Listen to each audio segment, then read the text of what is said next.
Meu nome é Luz Alzira Ávila Rincón Alves.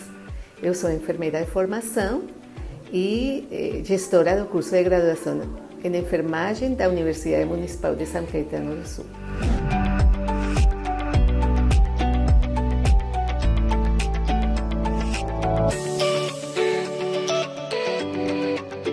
Qual é a importância do consumo das medicações em horários corretos e pré-estabelecidos em conjunto com a enfermagem? A medicação, quando o paciente hipertenso tem a orientação do médico que deve tomar o remédio, essa medicação tem que ser tomada nos horários certos, porque atrasos na medicação, eles acabam comprometendo o tratamento e os valores de pressão, a ideia do tratamento é manter esses valores o mais controlados possíveis, até se tem metas de controle da pressão arterial. Então, por exemplo, essa pressão arterial não pode estar acima de 140/90. A ideia seria reduzir com o remédio e com outras medidas que são adotadas para controlar a pressão arterial, esses valores até chegar a esses que são os desejáveis, vamos falar assim. Então, quando a pessoa acaba esquecendo o remédio por algum motivo, ela tem que tomar o remédio, assim que lembrar, e na sequência, quando ela lembrar, quando tem esse horário, né, de tomar o remédio, tomar novamente a medicação. É importante que ela tenha uma rotina pré-estabelecida nessa tomada da medicação. Por exemplo, associar esse consumo do remédio a por exemplo, de manhã cedo, ao acordar, tomar o remédio para que tenha essa rotina incorporada no seu dia a dia e não esqueça de tomar a medicação. Orientação sobre os locais corretos para buscar atendimento em caso de crise de hipertensão. Quando a pressão arterial aumenta e gera uma crise que nós chamamos crise hipertensiva, a pessoa tem que procurar atendimento rapidamente. Não pode ficar esperando, vamos ver o que vai acontecer, vamos aguardar um pouco para ver se passa, se melhora. Não, ela tem que acionar rapidamente o serviço de saúde. Nós temos, por exemplo, o 192, que é o SAMU. Então, quando a pessoa está passando mal, está tendo essa crise hipertensiva, acione o SAMU. Caso aconteça, pode ser que demore, alguém tem que levar essa pessoa para a unidade de pronto atendimento mais próxima, conhecidas também como UPAs. Nas UPAs, eles vão recepcionar o paciente, vão medir a pressão arterial, vão verificar se de fato está alterada e, se necessário, vão tomar todas as medidas dentro de protocolos que já estão instituídos e que nessas unidades aplicam para que essa pressão arterial seja controlada o mais rápido possível.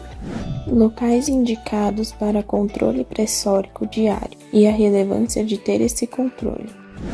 No controle da pressão arterial, nós temos várias possibilidades para que a pessoa possa ter periodicamente esse controle, porque quando nós pegamos as diretrizes brasileiras e da própria Organização Mundial da Saúde, elas preconizam que o controle pressórico deve ser feito com frequência.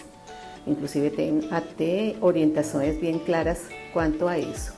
Mas quando a pessoa precisa controlar a pressão arterial, ela tem várias opções. Uma, por exemplo, o controle residencial. Então tem um aparelho, ela já comprou esse aparelho, mede a pressão arterial, mas é importante saber se esse aparelho está calibrado, ou seja, se está apto para ser utilizado na medição da pressão arterial. Então pode fazer esse controle na residência. Claro que aí também é importante falar que ela tem que ter orientação por parte da equipe de enfermagem, eles podem auxiliar nessa compreensão de como que é esse aparelho, se está calibrado, como medir melhor a pressão arterial. Então, a pessoa deve procurar também a enfermeira na US mais próxima, que ela pode dar essa orientação. Então, nós podemos medir a pressão arterial em casa.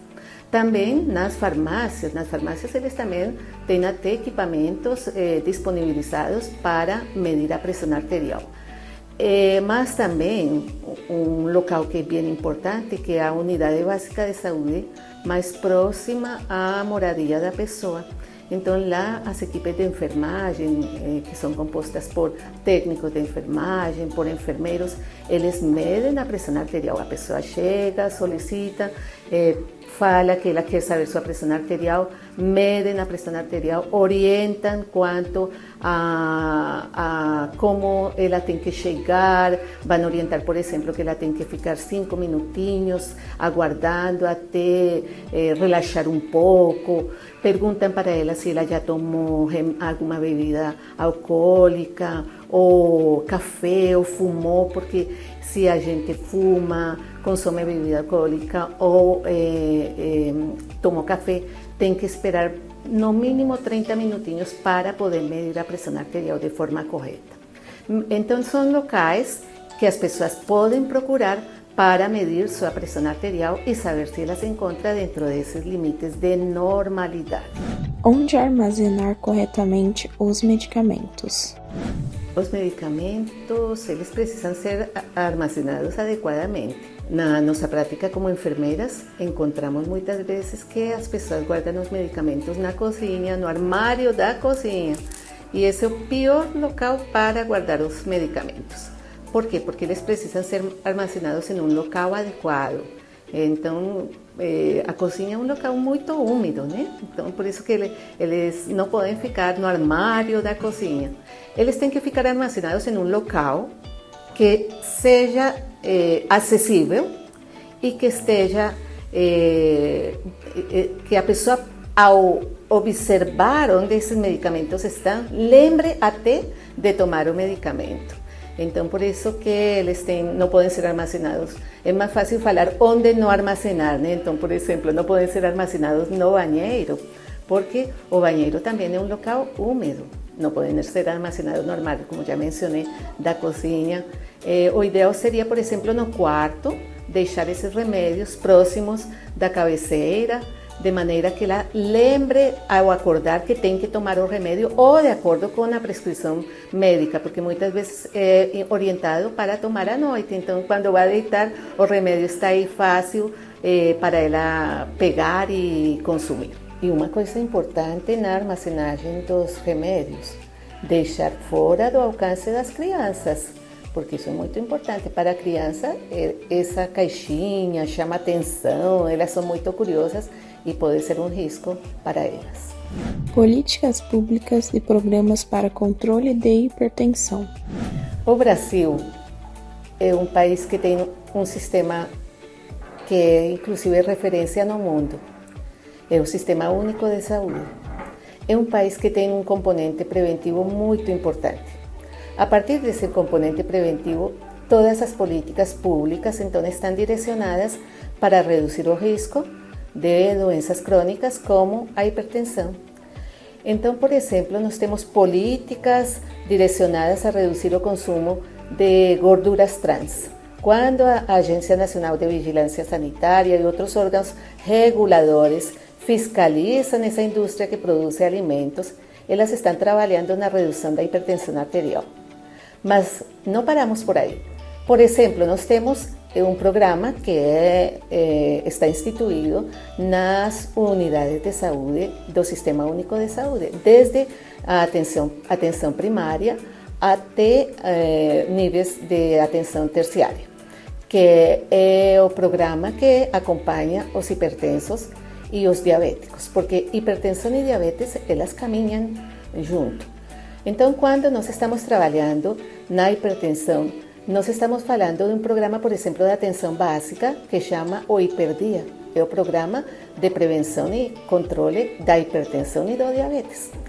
Esse programa Hiperdia, através de consultas de enfermagem, através de consultas médicas, com a participação de uma equipe multidisciplinar, nutricionistas, educadores físicos, todos em conjunto trabalhando para que primeiro a ideia seria que ninguém ficasse hipertenso.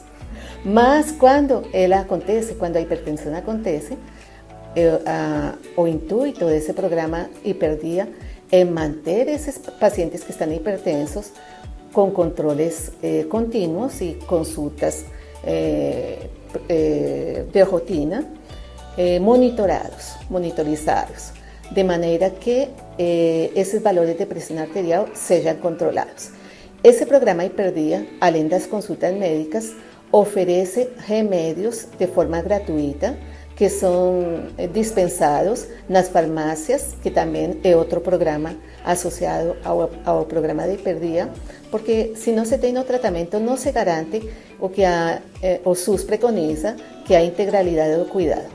Essa integralidade do cuidado do hipertenso, então, envolve não apenas o remédio, mas também podemos mencionar a educação em saúde. Então, essas equipes que ficam lá trabalhando no Hiperdia, elas têm também uma parte de orientação, de educação, para que a pessoa que tem hipertensão possa fazer seu autocuidado. Porque a hipertensão tem um componente, claro, que depende dessas equipes multiprofissionais, de ter a consulta de maneira oportuna, esse acompanhamento por parte desses profissionais. Mas se a pessoa não se envolve também no seu controle da hipertensão arterial, dificilmente conseguirá manter essa pressão dentro desses limites de normalidade. Quais as orientações para a população em relação à prevenção e controle de hipertensão? Então, no controle da pressão arterial, para que ela não fique elevada, ou seja, na prevenção, nós precisamos adotar algumas medidas que são importantes. Controle alimentar, controle do peso e, portanto, atividade física regular. Reduzir o consumo de sal. Tomar o remédio, tomar a medicação, faz parte do tratamento e do controle da prevenção secundária.